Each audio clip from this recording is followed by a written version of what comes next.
Grandma asked why I was renting when she'd given me a house. Then the truth hit us. All my brother had stolen the property, and my parents helped cover it up. So I took legal action and reclaimed what was mine. I pulled into my parents' driveway at 11:47 p.m., late, exhausted, still in my work shirt. The house was lit up like a showroom. Through the front windows, I could see at least 30 people, wine glasses, laughter, the kind of party my parents threw when they wanted to impress someone. I sat in my car for a moment. Engine off, headlights dark, 63 hours this week. Project deadlines. Client calls at 9 p.m. My studio apartment rent was due in 2 days and my account balance was $327, but Grandma had called me last week, said it was important that I show up tonight. Her voice had been different. Seriously, she'd been overseas for 5 years running her consulting work and I hadn't seen her in person since 2021. For her, I'd come. I walked up the brick path, opened the door without knocking. The heat hit me first, then the noise. My mother spotted me immediately from across the living room. Her smile was bright, performative. "Jake, you made it." A few guests turned, polite nods, then back to their conversations. I wasn't the son they were here to celebrate. That honor belonged to Marcus. My older brother stood near the fireplace, remote control in hand, cycling through photos on the massive TV mounted above the mantel. Beach views, sunset cocktails, a house that looked like it belonged in Architectural Digest. "This is from last week," Marcus was saying to a circle of admirers. His wife Emily stood beside him, hand on his shoulder. "We've been spending more time at the Malibu place. The sunsets are unreal." Several people made appreciative sounds. My father raised his wine glass.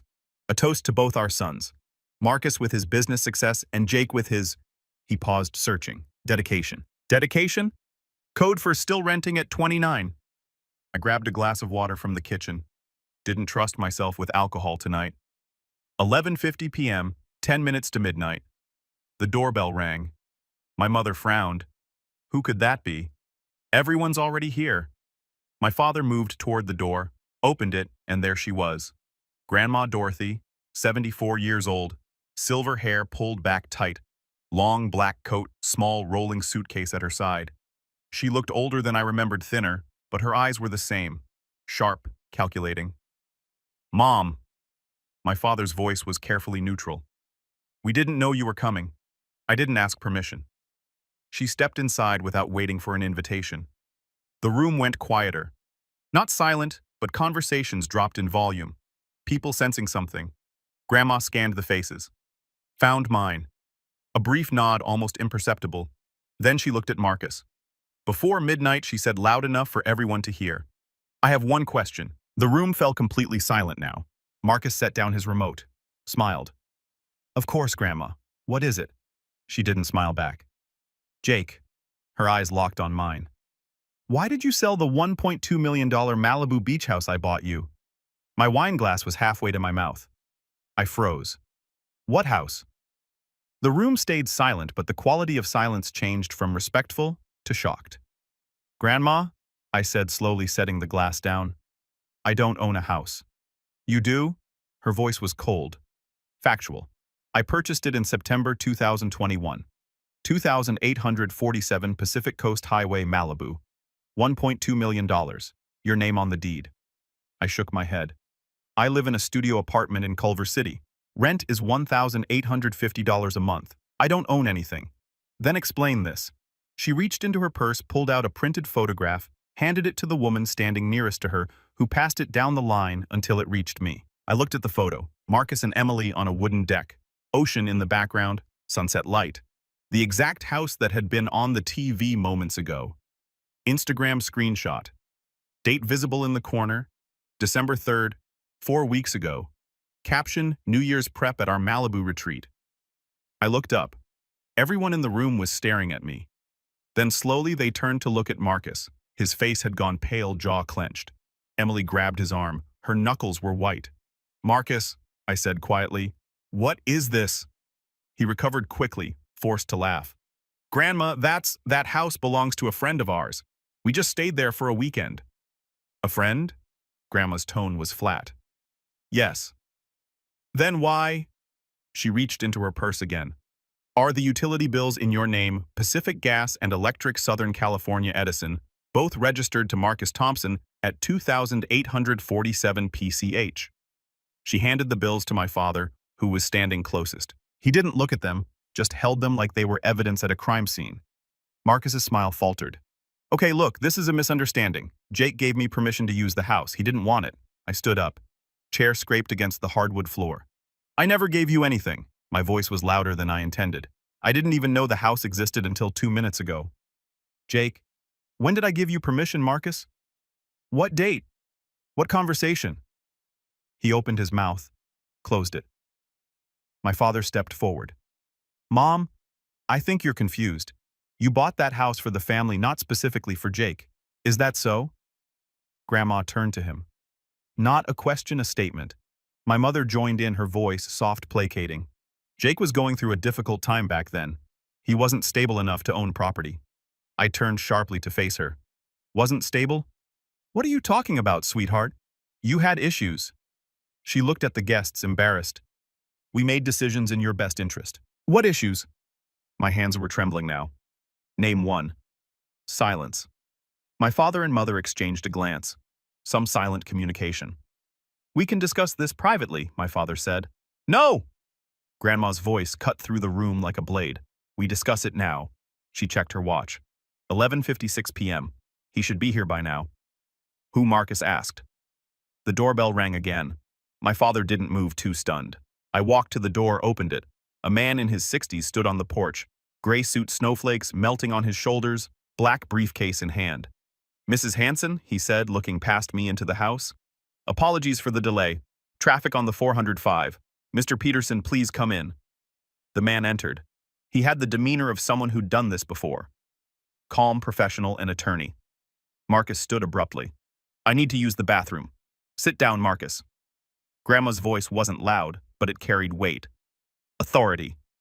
Marcus sat. Everyone in the room was frozen now. Guests pressed against the walls holding wine glasses they'd forgotten to drink. Attorney Peterson set his briefcase on the dining table, opened it, pulled out a manila folder thick with documents. Let's start with the basics. He spread papers across the table. This is the property deed for 2847 Pacific Coast Highway, Malibu, California. Purchased September 14, 2021. Purchase price $1.2 million. Owner of record Jacob Michael Harrison. He pointed to my name on the document. That's, Jake Peterson continued. Not Marcus, not the family. Jake. I stepped closer, looked at the deed. My name was there in legal print. I'd never seen this document before in my life.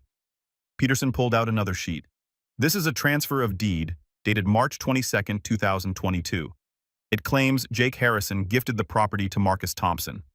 He slid it toward me. There was a signature at the bottom. Jake Harrison in flowing script. I picked up the paper, stared at the signature. That's not my handwriting, I said. Correct. Peterson opened another folder. We conducted forensic analysis of this signature, compared it to known samples of both your handwriting and Marcus's. Results show a 91% probability match to Marcus Thompson's handwriting, not yours. The room erupted, guests whispering, my mother gasping, Emily saying, "Oh my God," under her breath. Marcus stood again. This is insane. You're accusing me of fraud, Peterson said calmly. Yes. My father stepped forward, trying to regain control. This is absurd. Mom, why are you doing this at a family party? Grandma looked at him with something close to pity. Because you lied to me, George, for years. She turned to Peterson. Show them the rest. Peterson pulled out a stack of papers. Hospital letterhead visible on top. Mr. and Mrs. Thompson, George and Sandra, you told Mrs. Hanson that Jake was hospitalized for mental health issues in 2022. You claimed this was the reason he couldn't manage property. Is that correct? My father hesitated. Yes, he was unstable. Show me the medical records, Peterson said. They're private. We subpoenaed them 3 weeks ago. Peterson laid out the records. There is no psychiatric hospitalization for Jake Harrison in 2022 or any year. The only medical visit on record is March 17, 2022. Diagnosis, influenza, 2-day clinic stay. My mother's face went white. I felt like the floor was tilting. They'd lied to Grandma to justify stealing from me. Peterson wasn't finished. Jake, in 2021 and 2022, you interviewed at several major companies. Goldman Sachs, Microsoft, Deloitte. Is that correct? I nodded. Yes. I made it to final rounds at all 3, but they all rejected me. No explanation. We know why. He pulled out printed emails, handed them to me. I read the first one. to hrgoldmansachs.com from concerned party 2847 gmail.com. Subject: Jake Harrison candidate concerns. We feel obligated to inform you that Jake Harrison has a history of substance abuse and legal liability. He is currently under psychiatric care and poses a significant risk to workplace stability. We recommend resending his offer. My hands started shaking, paper rattling. IP address traces back to this house. Peterson said, sent from your parents' router. November 2021. I looked up at my father. He wouldn't meet my eyes. You... My voice cracked. I cleared my throat. You sabotaged my career. No answer. I flipped to the next email. Same content, different company. Microsoft, then demote. 3 jobs, 3 emails, all from this house. I put the papers down slowly, carefully looked at my parents at Marcus. You didn't just steal a house. I stood up, chair scraped again. Chair. You destroyed my career, my credit, my future. My voice was getting louder. I couldn't stop it. While I worked 60-hour weeks just to afford rent. Marcus stepped forward. Jake, let me explain. No. One word final. Grandma stood, tapped her cane on the hardwood floor once. Sharp sound. That's enough pretending, Jake. I looked at her confused. She smiled. Small cold. I contacted Jake 10 days ago, she said to the room. I told him everything about the house, the lies, all of it. Marcus's face went slack. What I felt understanding. Dawn slow then all at once. The phone call. Grandma asking me to come tonight to be here to act surprised. This was a trap. I looked at Marcus, smiled. It felt foreign on my face. I've been waiting, I said quietly, for you to lie. We gave you every chance to confess. Grandma continued. You could have told the truth, admitted what you did, asked for forgiveness. She looked at each of them. My parents, Marcus, Emily, you chose fraud instead. Peterson pulled out another document, larger spreadsheet format. Marcus Thompson operated the Malibu property as a short-term rental via Airbnb. 39 months of operation, average monthly income, $17,300. He pointed to the total at the bottom. $674,700 in gross profit. The number hung in the air. Marcus tried to speak. I was maintaining the property. That money went to upkeep, while your brother ate ramen 4 nights a week. Grandma's voice was ice. She stepped closer to Marcus, looked up at him. You're a thief, Marcus. A common thief. The clock on the wall showed 11:59 p.m. The TV behind Marcus switched to the New Year's countdown, Times Square ball dropping. Han 9-8. Peterson closed his briefcase, looked at Marcus. Mr. Thompson, you have 5 minutes before I file criminal charges with the Los Angeles County District Attorney. Identity theft, fraud, forgery. Marcus's voice was desperate. You can't. 7, 6, 5. Grandma turned to me. Your decision, Jake. Criminal charges, civil lawsuit, or both. I looked at Marcus, at the brother I'd grown up with, played basketball with in the driveway, shared a room with until he left for college. The brother who'd stolen 4 years of my life. 4, 3, 2, 1. Happy New Year. Fireworks exploded outside, cheers from the TV, guests in the room standing frozen. Marcus sank back into his chair. Emily was crying. My mother grabbed my father's arm, and me, I felt nothing, just cold, clear. 12:02 a.m. The guests were leaving quickly, avoiding eye contact with anyone in the immediate family. A woman I didn't recognize grabbed her coat from the closet, whispered to her husband, "We should go." They were out the door in 30 seconds. Marcus stood by the fireplace, Emily beside him. His face was still pale but recovering, calculating. "Get our coats," he said to Emily. Low voice. "We're leaving." Emily moved toward the closet. "Mr. Thompson?" Attorney Peterson's voice stopped her mid-step. "You're not going anywhere." Marcus turned. "Excuse me?" Peterson pulled a document from his briefcase. Blue legal backing. Official seal. Restraining order. Issued this morning by Los Angeles County Superior Court. You are barred from entering or approaching 2847 Pacific Coast Highway. Effective immediately. He handed it to Marcus. Marcus stared at it. Based on what? You can't just identity theft, fraud, forgery of legal documents. Peterson's tone was conversational, like he was reading a grocery list. Shall I continue? Marcus crumpled the paper in his fist. This is insane. My father stepped forward, voice rising. You promised this was legal, Marcus. You said Jake signed off on everything. Marcus whipped around. You told me Jake wouldn't care. You said he'd never find out. We said manage the property. My mother's voice was shrill now. Not forge documents, not commit fraud. They were shouting at each other, not at me. I stood against the wall, arms crossed, watching. Grandma moved closer, whispered near my ear. Never interrupt your enemies when they're destroying each other. I almost smiled. My father jabbed a finger at Marcus. You put this entire family at risk. I put us at risk. Marcus laughed, sharp, bitter. Who sent those emails to Jake's employers? Who told me to transfer the deed? You did, Dad? My mother covered her face with her hands. The last few guests slipped out the door.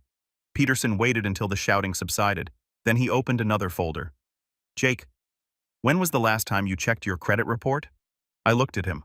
I don't know, a year ago, maybe longer. Why not recently? I shrugged. I trusted my credit was fine. I pay my bills on time, not according to this. He handed me a printed report. TransUnion official letterhead. I scanned the page. Credit score 410. My hands went cold. That's not possible. I don't have any debt except student loans, and those are in good standing. Peterson flipped to the next page. Business loan. First National Bank, $87,000. Opened April 2022. Another page. Credit card Capital One. $42,000 limit maxed out June 2022. Another personal loan. Wells Fargo. $95,000. August 2022. More pages, more accounts. None of them mine. The total, at the bottom, $340,000. How? My voice cracked. I cleared my throat. How is this possible? Peterson looked at my parents. They wouldn't meet my eyes. All applications were filed with your social security number, your name, your forged signature, but the addresses listed are places you've never lived. He pulled out more documents, account statements. Here's where the money went. He laid them out in a row on the dining table. $180,000 transferred to George and Sandra Thompson's mortgage account. Without this, they would have lost their home in foreclosure. I looked at my parents. My father's jaw was clenched. My mother was crying silently. $95,000 to Marcus Thompson listed as business investments. No records of an actual business. Marcus stared at the floor. $65,000 to cover medical bills for Sandra Thompson. Procedures not covered by insurance. My voice was shaking now. I couldn't control it. You bankrupted me to save yourselves. My mother reached toward me. Jake, sweetheart. We were desperate. Don't. I stepped back. Don't call me that. Grandma moved to the center of the room. She looked smaller than usual, older, but her voice was steady. I have something to say. She reached into her purse, pulled out a folded document, blue backing, legal size. This is my will revised and executed last Thursday. My father's head snapped up. Mom, what are you? George, Sandra, Marcus. She looked at each of them. You are removed completely. All inheritance rights revoked. Silence. My estate. $3.8 million in liquid assets. Property in Oregon. Investments. All of it goes solely to Jake. My mother's sob was loud in the quiet room. Mom, please, we're your family. You were my family. Grandma's voice was cold. Final. You stopped being family when you committed felonies against your own son. She handed the will to Peterson. He placed it in his briefcase. My mother sank into a chair, shoulders shaking. My father just stood there, face gray. I checked my phone. 12:47 a.m. Marcus was moving subtle toward the front door. Coat closet 3 feet away, keys probably in his pocket.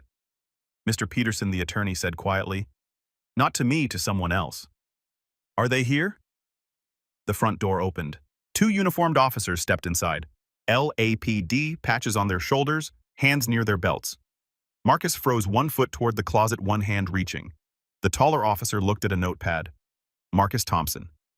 Marcus didn't respond for 3 seconds, then quietly, Yes, you're under arrest for identity theft and fraud. Emily screamed. This is insane! You can't just… The officer was already moving, pulling cuffs from his belt. Turn around, sir. Marcus looked at me, direct eye contact. You're really doing this. I held his gaze. You did this. I'm just finishing it.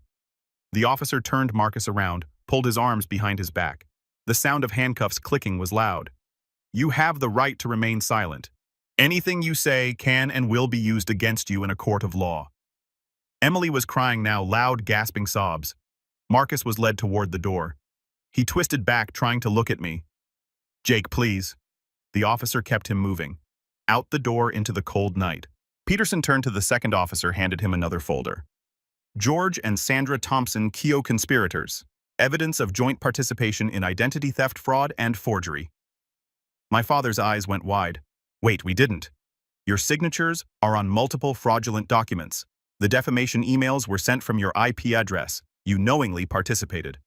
The officer looked at my parents. George Thompson. Sandra Thompson, you're under arrest. My mother was sobbing. Jake, please stop this. Where your parents? The officer was pulling out a second set of cuffs. I looked at her. Really? Looked at her. You stopped being my parents, I said quietly. When you forged my name.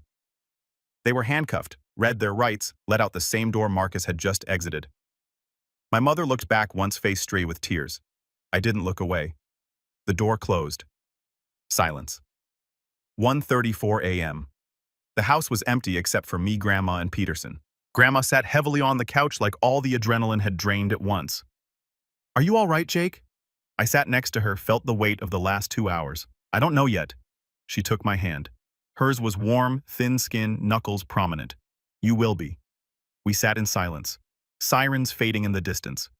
After a moment, I squeezed her hand. Thank you for coming back. I should have come back sooner. Peterson was at the dining table, tablet out, scrolling through something. Jake, there's something else. I looked up, exhausted. What now? Forensic accountant report just came through. They've been working overnight.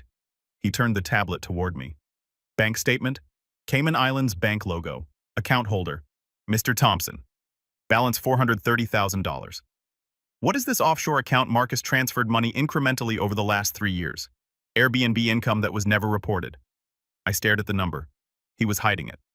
More than that, Peterson scrolled down. He was preparing to disappear. Had applications for residency in 3 countries, Costa Rica, Panama, Portugal. My chest felt tight. He was going to run. Yes. Grandma leaned forward. Can we seize it? Already filed the motion, but there's something else. Peterson pulled up another document. This account was never declared to the IRS. That's a federal crime. Tax evasion. How much trouble is that?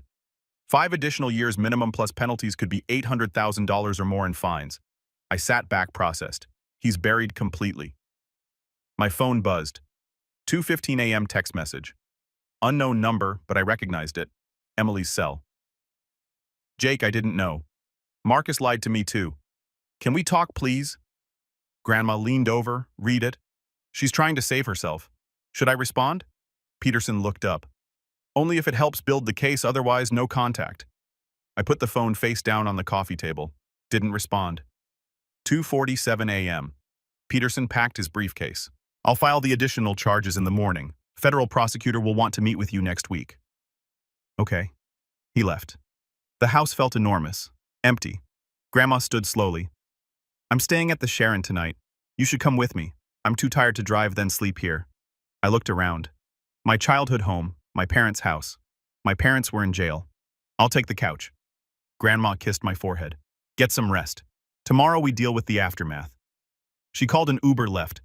I lay on the couch, stared at the ceiling. 3:27 a.m. My phone rang. Caller ID, Los Angeles County Jail.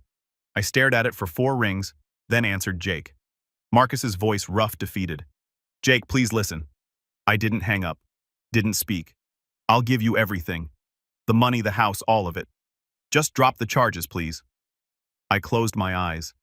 You have nothing left to give me, Marcus. Jake, the house was already mine. The money was already mine. You can't give me what you stole. I'm your brother. Silence, please. I looked at the dark ceiling. Thought about 4 years. Ramen dinners, rejection letters, credit destroyed. You were my brother. Past tense. I hung up, put the phone on the coffee table, lay back down. He was right about one thing. He had been my brother. Past tense. January 2nd, bail hearing. I didn't attend. Peterson sent me the results via text. Marcus denied bail. Flight risk due to offshore accounts plus severity of charges. Remanded to county jail pending trial. Date set for March 17th. Another text followed. Parents released on $50,000 bail each. Had to borrow from relatives. Your grandmother refused to pay. I imagined my father calling his brother asking for money, explaining why. The humiliation must have been thorough. Good. January 5th, I drove to Malibu in a rented U-Haul truck. Everything I owned fit in the back. 2 suitcases, a box of books, laptop. That was it. The beach house address was programmed into my GPS. 2847 Pacific Coast Highway. I'd looked it up on Google Maps a dozen times over the last few days. Street View satellite. Tried to make it feel real. It didn't. Not until I pulled into the driveway. 2-story modern design floor-to-ceiling windows. The ocean visible beyond the deck. The lockbox code Peterson had given me worked on the first try. The door swung open. Silence. Empty. Marcus's stuff was already gone. Court order executed within 48 hours. Marshals had removed everything. Furniture that belonged to him, personal items, photos. What remained was what Grandma had purchased with the house. Designer couch glass, dining table, kitchen, fully stocked with appliances. I walked through the rooms, 4 bedrooms upstairs, master with ocean view, guest rooms with new mattresses still wrapped in plastic. This was supposed to be mine 4 years ago. I should have been here building a life, a career, maybe a family. Instead, I'd been eating ramen in a studio apartment, working 60-hour weeks, drowning in debt I didn't even know existed. I walked onto the back deck. The ocean stretched out gray under January clouds, waves rolling in steady rhythm. I stood there for 10 minutes, maybe longer. Didn't cry, didn't feel anger, just stood. Finally, I pulled out my phone, took a photo of the view, sent it to Grandma. I'm home. 3 dots appeared immediately. Then good. That's where you should have been all along. February brought news through channels I didn't control. Aunt Linda called. My father's sister. I hadn't spoken to her since Christmas 2023. Jake, I don't know if you've heard. Your parents are selling the house. I know. Silence on the line. The civil lawsuit, your attorney filed it? Yes, Jake. She paused, searching for words. They're devastated. Moving to Sacramento, a small apartment. Your father is looking for work, but with a criminal record. Aunt Linda, why are you calling? Your mother asked me to reach out. She wants to talk to you. No, Jake. She can talk to my attorney if she has something legal to discuss.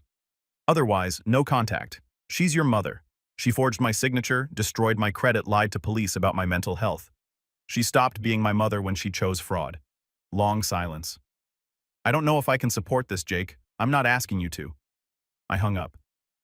3 days later, Peterson sent me the settlement details. Parents' house appraised at $890,000. After mortgage payoff, $620,000 remaining, all of it awarded to me as partial restitution. They were moving to Sacramento, a 1-bedroom apartment, $1,400 a month rent. I didn't attend the house sale, didn't drive by for a last look. That chapter was closed. Emily filed for divorce in late February. Peterson mentioned it during a phone call about something else. Oh, and Marcus's wife filed last week. Irreconcilable differences. She's claiming she was deceived by him taking his remaining assets. What assets? Car, small savings account he had before the arrests. Maybe $8,000 total. She's leaving him with nothing. Appears so. I thought about that for a moment. She married him for money. Money's gone. She's gone. Peterson made a sound that might have been agreement. I felt nothing about it. March 14th. I met with the forensic accountant Peterson had hired. Downtown LA, glass office building, 20th floor. The accountant's name was Richard Chen. Mid-40s, meticulous. He walked me through the final report. Total value stolen from you over 4 years, $127,000. He broke it down. Beach house market value, $1.2 million. Airbnb profit, 39 months, $64,700. Fraudulent debt in your name, $340,000. Career opportunity cost, estimated $180,000. Credit damage and legal fees, $132,300. Criminal restitution ordered by the court, $2.1 million. That includes damages and punitive penalties. Will I ever see that money? Chen leaned back. Marcus will be paying for the rest of his life. Garnished wages once he's released. Seized assets, tax refunds, everything. If he ever gets out? Yes, if. I signed the paperwork. Left the office, took the elevator down 20 floors. Walked out into afternoon sun. April brought small victories. Peterson's paralegal filed credit disputes with all three bureaus. The fraudulent accounts were removed one by one. TransUnion first, then Equifax, finally Experian. My credit score climbed 410 in January, 580 in February, 630 in March, 695 in April. I could finally rent a car without a cosigner. Got approved for a credit card $5,000 limit. I put it in a drawer and didn't use it. In May, I bought a car. Used 2021 Toyota Camry. 32,000 miles. H&D $500. Nothing fancy, reliable. Paid in cash from the restitution settlement. Drove it off the lot. Felt like I'd won something. March 19th. Tuesday afternoon, my phone rang. Cedars-Sinai Medical Center. Is this Jake Harrison? Yes, this is Dr. Patel. Your grandmother, Dorothy Hanson, was brought in by ambulance an hour ago. Minor cardiac episode. She's stable now, but I was in the car before she finished the sentence. Malibu to Cedars-Sinai. 43 minutes in traffic. I found her in a private room. Sitting up in bed, IV in her arm monitor beeping steadily. She looked small, fragile. Don't look at me like that, she said when she saw my face. Like what? Like I'm dying. I'm not, Dr. Patel explained. Stress-induced arrhythmia common in patients her age. Medication would manage it. Rest. Reduce stress. You're moving in with me, I said when the doctor left. I am not. Grandma, I have my independence, Jake. I'm not giving that up. We argued for 20 minutes. She won. Compromise. She'd visit every weekend. I'd call her every night. Any sign of trouble, she'd tell me immediately. Deal, she said. I stayed until visiting hours ended. June 15th. Marcus's sentencing hearing. I didn't attend. Read the results online that evening. Plead guilty to identity theft, fraud, forgery, and tax evasion. Deal with prosecutors to avoid trial. Sentenced 8 years federal prison.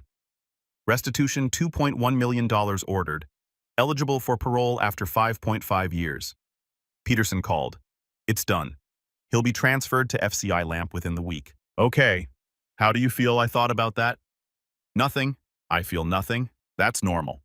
I hung up, poured a glass of water, stood on the deck, watched the ocean until it got dark. August brought a letter. Handwriting I recognized immediately. My father's postmarked Sacramento. I held it for a full minute, thought about opening it, then I took a pen, wrote on the envelope, returned to send her, dropped it in the outgoing mail.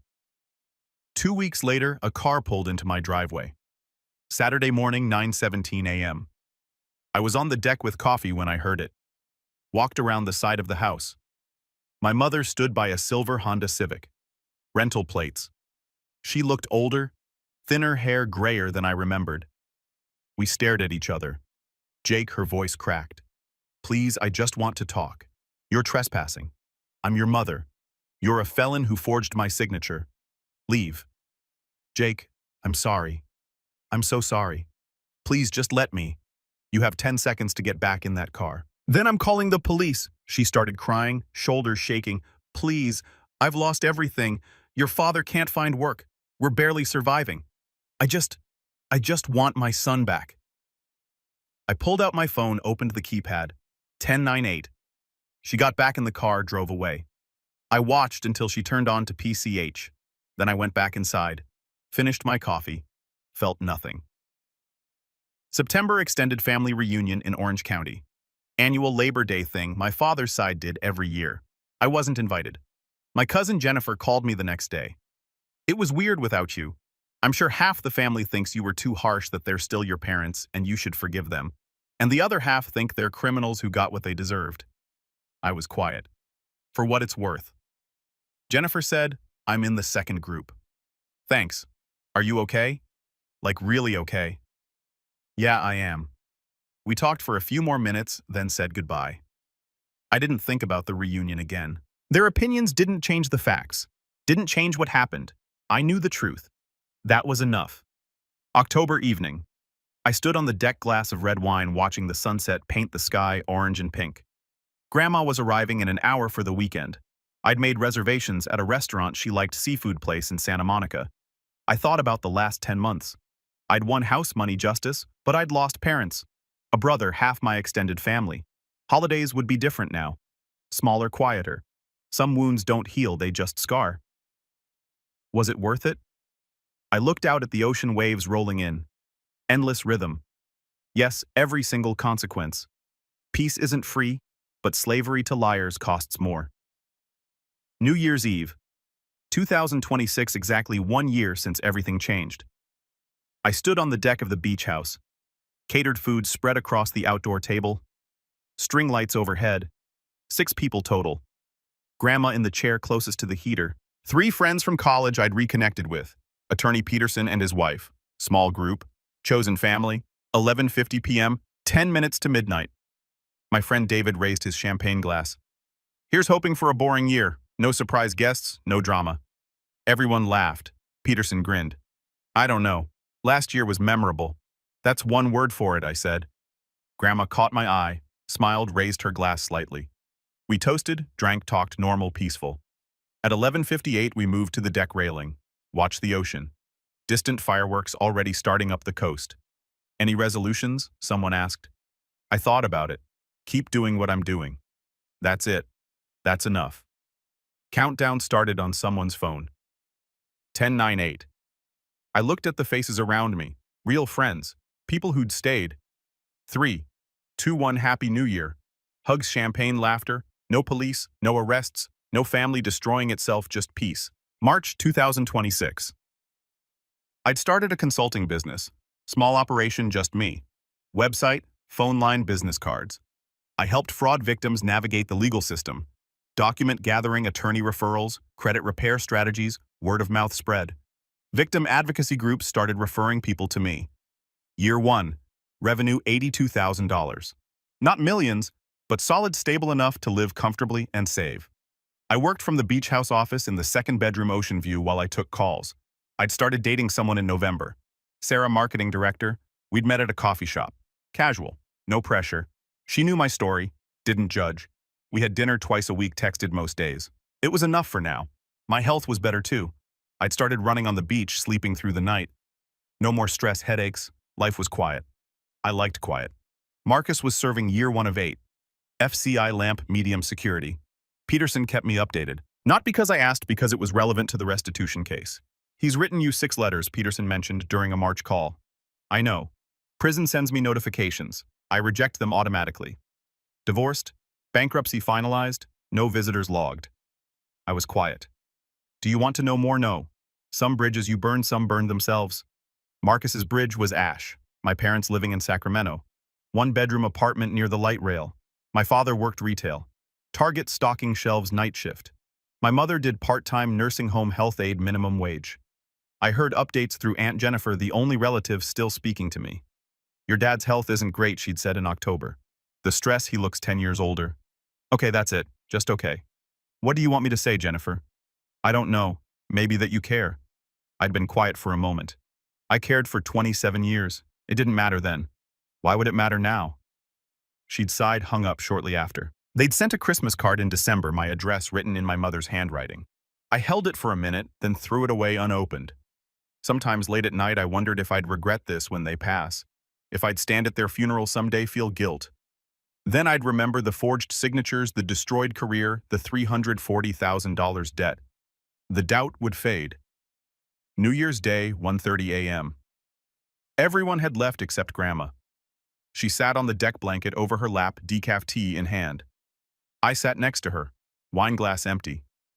We watched the ocean in silence for a while. Do you regret it? She asked finally, cutting them off.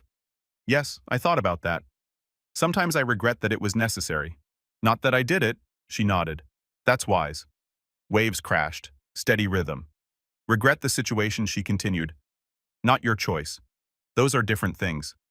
Yeah, your parents chose fraud. You chose freedom.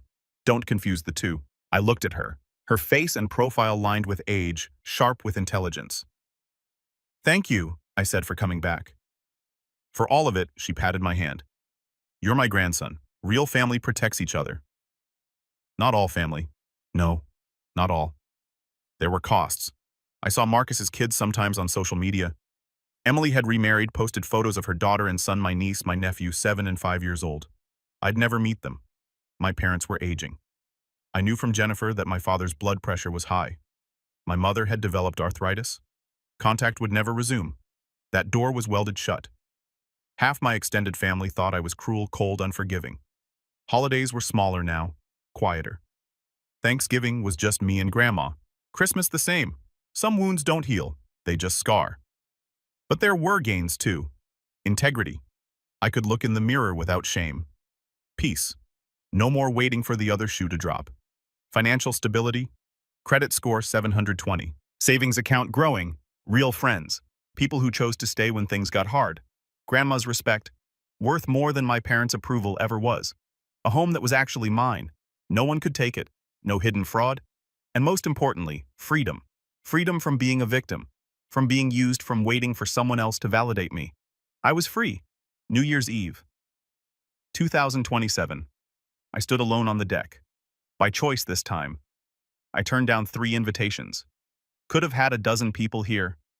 Chose solitude instead. 11:58 p.m.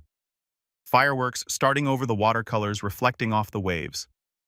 I thought about 2 years ago, the party, the accusations, the arrests, chaos, betrayal, family destroying itself in real time. Now silence. Ocean. My terms. 10:98. I raised an empty glass to the horizon. 7, 6, 5.